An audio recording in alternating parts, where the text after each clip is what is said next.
స్నానం చేయించేటప్పుడు పిల్లగాడు కానీ వాడి మురికి వెళ్ళగొట్టేటప్పుడు ఏడవకుండా నీళ్లు పోయించుకునేవాడు ఎవడన్నా ఉన్నాడా? చెప్పవాయా? ఉంటే నాకు చెప్పండి. వాడి ఫోటో తీసుకొచ్చి ఇంట్లో పెట్టుకుంటా. శుద్ధీకరణ జరిగేటప్పుడు ఈ పిల్లలు ఎవరని చెబుతాడు ఏంది అని ఏమన్నా అనుకుంటున్నారా? చూపించా మీకు క్రొత్తగా జన్మించిన శిశువులని. స్తోత్రం. స్నానం చేయించేటప్పుడు ఏడవని బొడ్డోడు ఎవడన్నా ఉంటాడా? ఒరే నాయన, స్లాబ్ కూడా పగిలిపోయేంత కేకలేస్తాడు. ఏం జరుగుతుంది వాడికి? వాడిని ఏమన్నా గొంతు పీసుకుతున్నారా లేకపోతే ఏం చేస్తున్నాడండి? తెలీదు, వాడికి తెలీదు. ఎందుకు ఏడుస్తాడో తెలుసా? వాడు కాపాడుకోవడానికి ఏడుస్తాడు. ఆడపిల్ల అయితే ఆమె కాపాడుకోవటానికి కుయ్యో కుర్రో మర్రో క్యార్ అని గొడవ. మా ఇంట్లో కూడా పుట్టుతుంది. స్నానానికి తీసుకెళ్తే చాలు, ఇక గదుల్లో ఎవడు ఉండదు కాదు. దేవునికి స్తోత్రం కలుగును కాక. హల్లెలూయా. మొత్తం రేకులు పగిలిపెట్టేట్టు కేకలేస్తుంటుంది. ఏమిటంటే తను తాను కాపాడుకోవటానికి ట్రై చేస్తుంది. శుభ్రం చేస్తుంటే ఆ శుభ్రం అనుకోవట్లే. అమ్మో ఏదో మొత్తానికి నా ప్రాణం తీయటానికి ఏదో పన్నాగం పన్నారు, నన్ను ఏదో చేసేటట్టున్నారు అమ్మ బాబోయ్ అని దాన్ని అది కాపాడుకోవటానికి ఆ బుడ్డది మొత్తుకుంటుంది. మనం మొత్తుకునే మొత్తుకోలు కూడా అదే. దేవుడు మనల్ని శుభ్రపరిచి మనలో మురికి మాలిన్యం తొలగించి మనల్ని క్లీన్ చేయటానికి దేవుడు పూనుకొని మనకు అప్పుడప్పుడు స్నానం కార్యక్రమం దేవుడే పెడుతుంటాడు. ఒక్కొక్కరికి ఒక్కొక్క టైపులో స్నానం చేపిస్తుంటాడు. ఆ స్నానం చేపించేటప్పుడు పసిబిడ్డ ఏడుపు ఎలాగో దేవుడు మనకు శుద్ధీకరణ జరిగించేటప్పుడు అనుమతించే కొద్దిపాటి శ్రమల్ని ఎదుర్కొంటున్న మన ఏడుపు కూడా అలాంటిది. ఏమన్నా అర్థమవుతుందా నా బాధ? దేవునికి స్తోత్రం కలుగును గాక. ఇంతకీ బిడ్డను చంపడానికి శుద్ధీకరణ జరుగుతుందా, బతికించడానికి శుద్ధీకరణ జరుగుతుందా? మీరు చెప్పండి. రైట్, నీ లైఫ్లో కూడా నిన్ను పాడు చేయటానికో నాశనం చేయటానికో రావటల్లా, నిన్ను శుద్ధీకరించడానికి, నీలో యేసు పోలిక ఏర్పరచడానికి జరుగుతున్నవే నీ జీవితంలో జరిగే సంభవాలు, సంఘటనలు. ఏమో వింటున్నావా? అర్థమవుతుందా? అర్థమైతే ఆడవటం ఉండదు. స్తోత్రం. హాయిగా చేయించు ప్రభా, శుద్ధి చేయి ప్రభా అని అడిగడిగి మరి పొందుతాం. ప్రియులారా, ఒక తండ్రి, ఒక బోధకుడు, ఒక మాస్టారు మనకి దేవుడే. ఎక్కువ చదువు అంతా అక్కడే ఉంది. ఎందుకంటే మనలో ఆయన స్వభావాన్ని రూపుదిద్దటానికి. మరి తండ్రి బిడ్డ నా అంతటి వాడు కావాలని కోరుకుంటాడు కదా, తప్పేం కాదు కదా.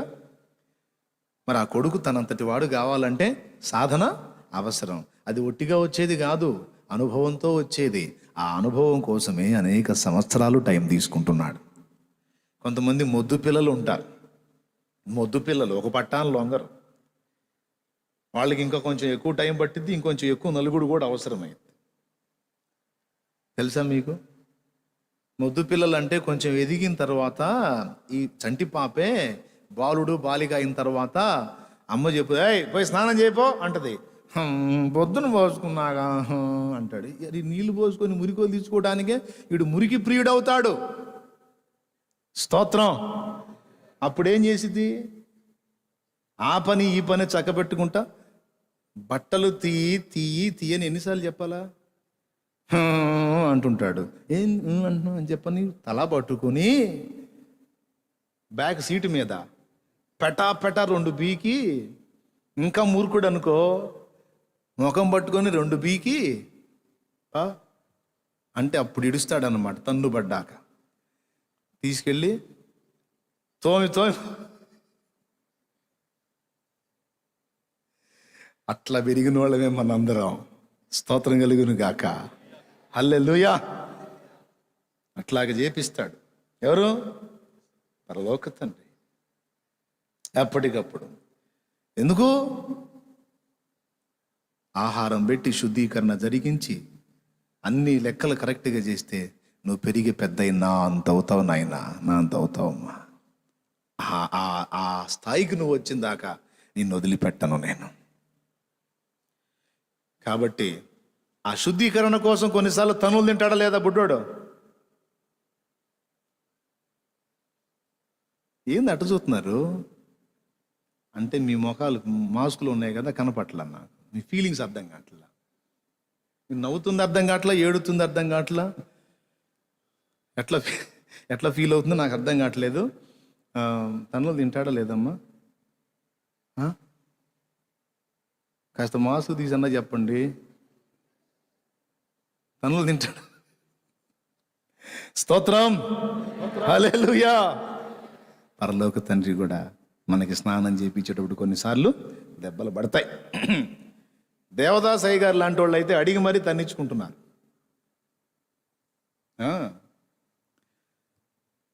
కొద్ది నరుడను నన్ను నీ యొద్ద చేర్చుము నాయన, నీ యొద్ద చేర్చి బుద్ధి చెప్పుము మొద్దునైతిని నాయనా. ఏంది ఇంకా తీలేదా? నన్ను దిద్దుము చిన్న ప్రాయం పాట బాబు. కొద్ది నరుడను నన్ను నీ యొద్ద చేర్చుము నాయనా, కొద్ది నరుడను నన్ను నీ యొద్ద చేర్చుము నాయన, నీ యొద్ద చేర్చి బుద్ధి చెప్పుము మొద్దునైతిని నాయనా. నన్ను దిద్దుము చిన్న ప్రాయము సన్నుతుండగు నాయనా. ఎంత బాగా అడుగుతున్నాడో చూడండి. అయ్యా కొద్ది నరుడను అంటే చిన్నోడిని, నన్ను నీ యొద్ద చేర్చు, నీ యొద్ద చేర్చి ఒట్టికి వదిలేకు, బుద్ధి చెప్పు. ఎందుకు బుద్ధి చెప్పు? మొద్దున్నయ్యా, తెలివి లేదయ్యా, కొన్నిసార్లు మూర్ఖంగా వెళ్తానయ్యా. మీరు కూడా అనొచ్చు, కొద్ది దానను నన్ను నీ యొద్ద చేర్చుము నాయన, నీ యొద్ద చేర్చి బుద్ధి చెప్పుము మొద్దునైతిని నాయన అని చెప్పొచ్చు. ఈ పాట అంతా కూడా తను తాను చిన్న బిడ్డగా వర్ణించుకుంటూ పాడుకుంటాడు. దూరమునకు బోయి నీ దరి చేరనైతిని నాయనా, దూరమునకు బోయి నీ దరి చేరనైతిని నాయన, నేను కారు మూర్ఖపు పిల్లనై కారడవి తిరిగితి నాయనా. నన్ను దిద్దుము చిన్న ప్రాయము సన్నుతుండగు నాయనా. దేవునికి మహిమ కలుగును గాక. హల్లెలూయా. ఏం చెప్తున్నాడు? కారు మూర్ఖపు పిల్లనై కారడవి తిరిగితి నాయనా. నేనెంత పిచ్చిగా ప్రవర్తించాను, కారు మూర్ఖపు పిల్లనో. దేవునికి తన్ను తాను యథార్థంగా అప్పచెప్పుకుంటున్నాడు. నాలో మూర్ఖత్వం ఉందని ఒప్పుకుంటున్నాడు, నాలో బుద్ధిహీనత ఉందని ఒప్పుకుంటున్నాడు. నేను మొద్దుని, నన్ను షార్పు చేయి నాయన. శత్రువగు సాతాను నన్ను మిత్రుజేయును నాయనా, శత్రువగు సాతాను నన్ను మిత్రుజేయును నాయన. ఎన్నో సూత్రములు గల్పించెను నా నేత్రములకు నాయనా.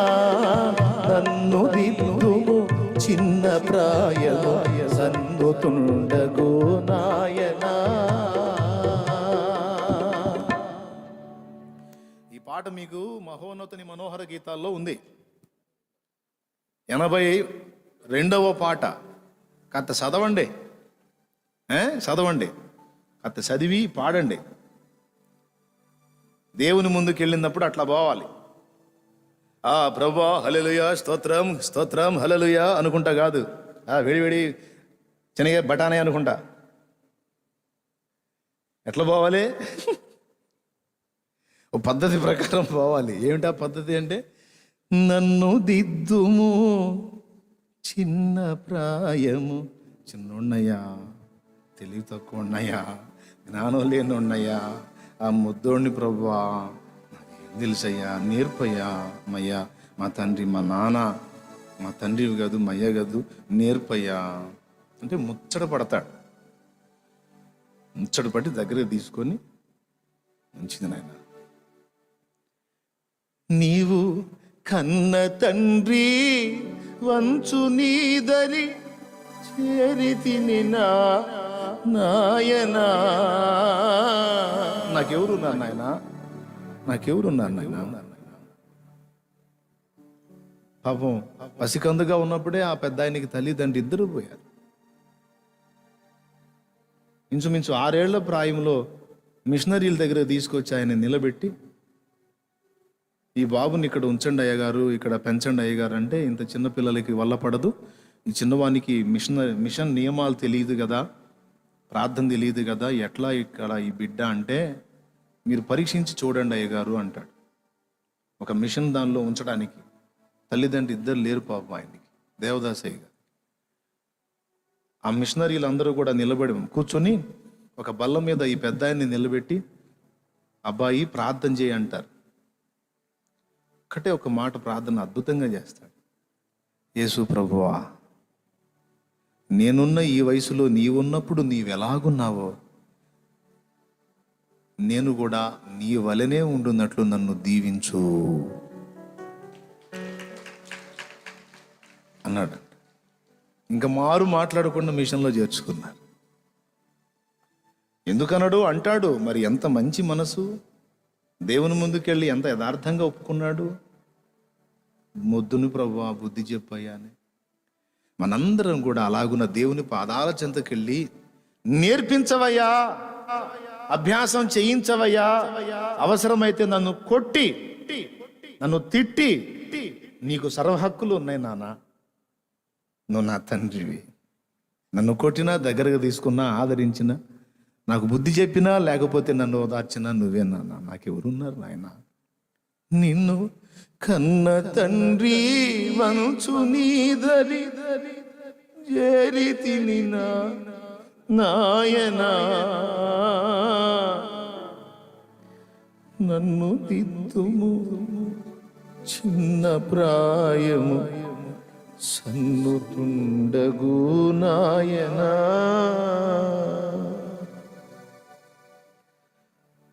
చిన్నోడిని నాకు తండ్రి, మన తండ్రి, ఆయన స్వభావాన్ని మనలో ఏర్పరచడానికి ఆయన ఇప్పుడు మనకు గురువు అయ్యాడు, ప్రయాసపడుతున్నాడు. అందులో భాగంగా ఆ స్వభావం నీలోకి వచ్చేదానికి భాగంగానే ఆయన శ్రమల్ని వాడుతున్నాడు. కొన్నిసార్లు ఆయనే ఓదారుస్తాడు, కొన్నిసార్లు ఆయనే అప్పజెపుతాడు.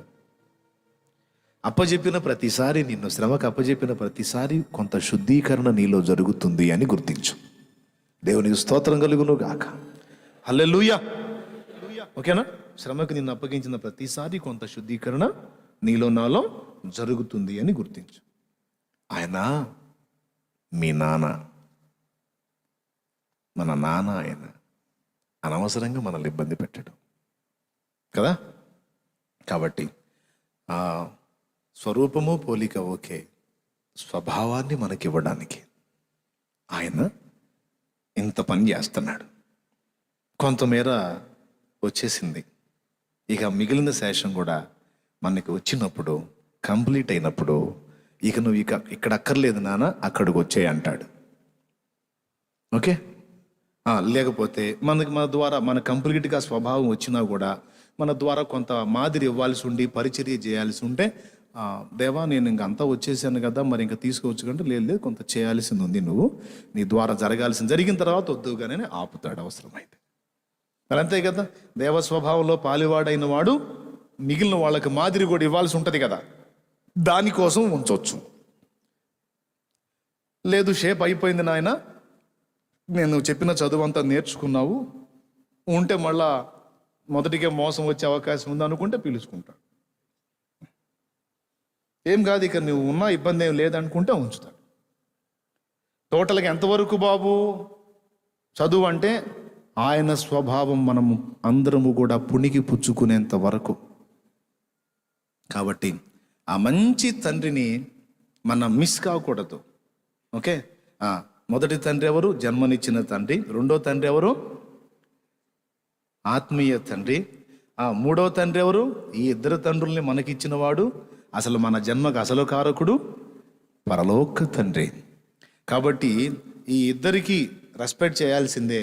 ఈ ఇద్దరికంటే కూడా మెయిన్గా ఎక్కువ టైం ఎవరితో ఉంది మనకి? అద్దె పరలోక తండ్రితోనే.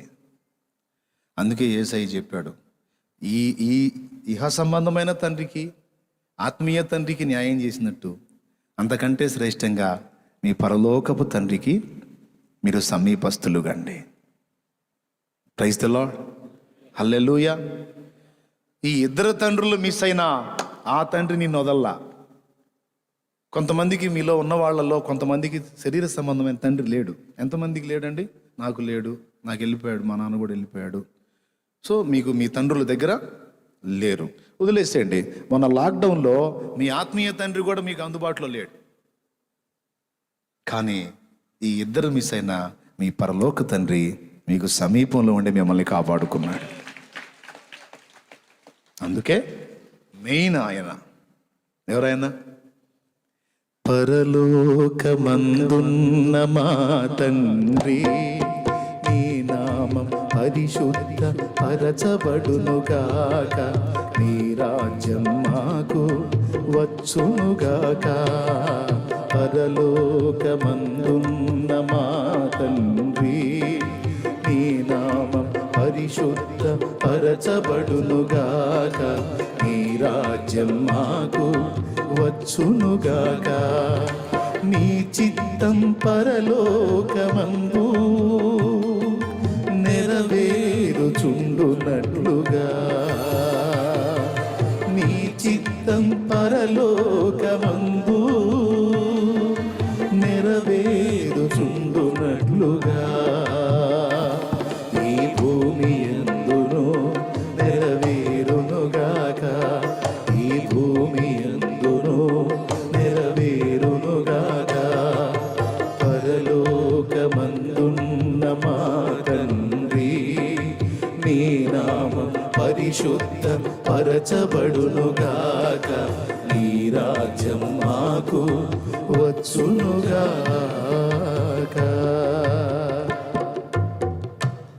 అందరం పైకి లేచి నిలబడదాం. చిన్న ప్రార్థనతో మనం ముగించుకొని వెళ్ళిపోతాం. ఇంతకు నేను చెప్పిన విషయం క్లియర్గా మీకు అర్థమైందా? పాపం ఆ లైవ్లో ఉన్న వాళ్ళకి అర్థమైందా?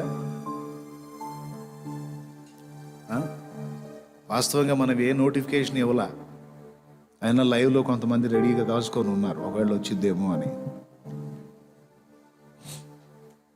ఆశ్చర్యం, అంతమంది అందుబాటులోకి రావడం.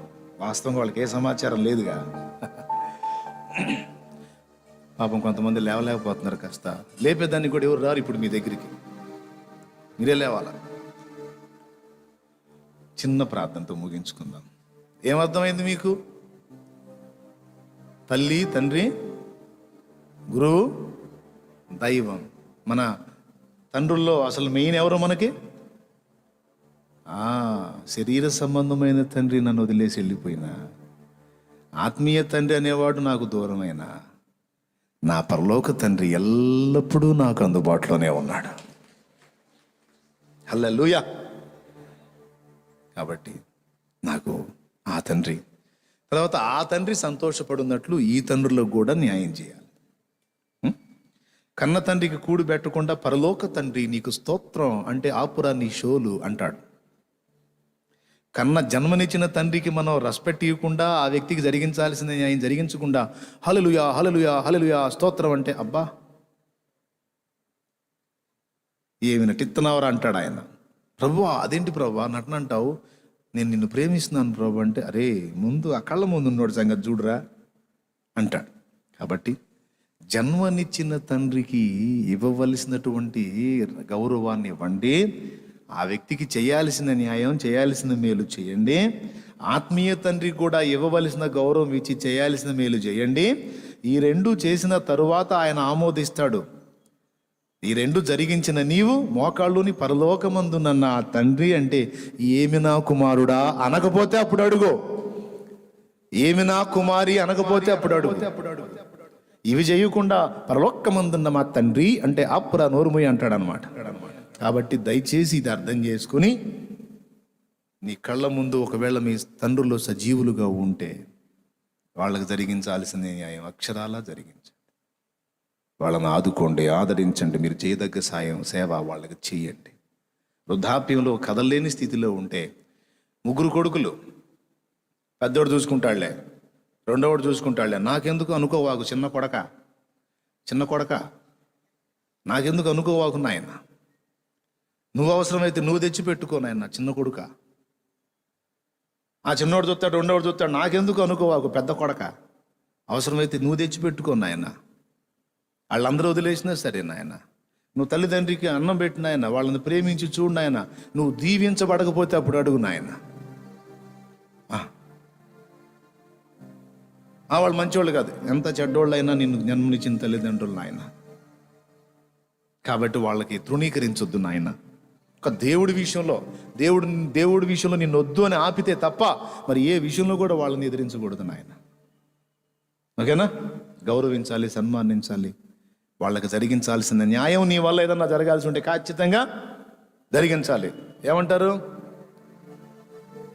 స్త్రీలారా, ఒకవేళ నీ భర్త తన తల్లిదండ్రులకు సేవ చేస్తున్నప్పుడు అడ్డగించావా, నువ్వు మంచాన పడతావు. నీ కొడుకులు నిన్ను చూడకుండా నీ కోడలు అడ్డగేస్తుంది, నీ కర్మ అప్పుడు గాలిద్ది. నువ్వు అనుకుంటున్నావు బాగా దుక్కలాగున్నాను, దున్నపోతులాగున్నాను, బాగానే ఉంటానని. కొద్ది సంవత్సరాల తర్వాత నిన్ను బతికి ఉంచి నీ దినం చేస్తారు. కాబట్టి జాగ్రత్త. ఎంతమందికి అర్థమైంది? కోడలో గుర్తుపెట్టుకో. ఓకే? నీ భర్తకు సహకరించే అవసరమైతే నువ్వే గుర్తు చేయి. నీ తల్లిదండ్రులను పట్టించుకోవేంటి, వాళ్ళకి ఇచ్చిరా, లేకపోతే వాళ్ళకి ఇలా చేసిరా, వాళ్ళని చూడు అని నువ్వు అన్నావనుకో, నువ్వు దీవించబడతావు. నీ పిల్ల తరం దీవించబడిద్ది, గుర్తుపెట్టుకో. దీంతో పాటు ఆత్మీయ తండ్రిని కూడా జ్ఞాపకం చేసుకో, తల్లిని కూడా జ్ఞాపకం చేసుకో. వాళ్ళ స్థితిగతులు కూడా నీకున్న దానిలో నువ్వు గుర్తు చేసుకో. ఓకే? మూడవది మెయిన్ ఈ జరిగినప్పుడే ఆయన సంతోషపడే. కాబట్టి ఇంతే సంగతులు. ఇందులో మధ్యలో చాలా విషయాలు మనం మాట్లాడుకున్నాం. మరి మనం ముగించుకుందాం. అందరూ తలలు వంచి కళ్ళు మూసినట్టయితే